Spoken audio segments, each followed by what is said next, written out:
یوه زمانه وه کله چې به د هغې کې ماشومانو ژړل نه میندو به ورته د ژړا نه د قلارېدو دپاره د ماشومانو مختلف سندرې او نظمونه ویل او د ماشومانو د خوشحالېدو دپاره به یې کله ورته په هوا کې د مرغو او په اسمان کې د ستورو ذکر کوو.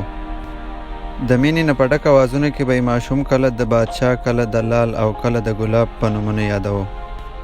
کله به یې په غېږ کې کلک ونیو او کله به یې ورته په هوا کې ټالۍ ورکولې چې کتو والا به ورته هم حیران وو. ماشومانو ته به یې د بادشاهانو، شهزادګانو او ښاپېرو وړې وړې قیسې اورولې او زړه به یې ورله خوشحاله و.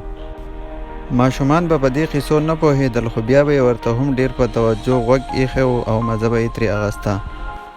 ماشومانو ته به د مور و پلار د مینې احساس کېده او ډېر پرسکونه به وو او مینه به یې ورځ په ورځ زیاتېده. ماشومانو به په خبرو کې ډېر څه زده کړه او دا ماحول ډېر خوندور او زړه راښکونکی و. خو افسوس چې د نن دور تیز رفتارۍ او څه د مور و پلار لاپرواهۍ د مور و پلار د لاسو نه د ماشومانو هغه وخت هم وتروړو. اوس چې کله ماشوم ژاړي نو مور یې ورته ټي وي آن کړي او په موبایل ورته مختلف ګیمونه راواړوي او د قلارېدو کوشش یې کوي او په موبایل ورته د مختلف قسم کارټونانو ویډیو راواړوي او ځان ته خلاصوي، ولې چې مور پخپله هم وزګاره نه وي او ډرامه ګوري. او هم دغه وجه ده چې کله ماشوم لږ رالوی شي نو بیا یې د مور و پلار سره هغه خالص محبت نه وي او ځان له یوازې خوشحالوي. موږ پخپله د ماشومانو نه د هغو هغه ماشومتوب واغستو او کم تپوسونه چې به ماشوم مخکې د 15 کالو په عمر کې د مور و پلار نه کول، نن هغه د 15 کالو په عمر کې کوي. مهرباني وکړئ او د ماشومانو نه د هغوی هغه ماشوموالی مه اخلئ. ماشومانو ته د هغو فطري ماحول ضرور ورکئ او ماشومان پرېږدئ چې هغو د خپل ماشوموالي نه لږه مزه واخلي او د ماشومانو تربیت پخپله وکئ.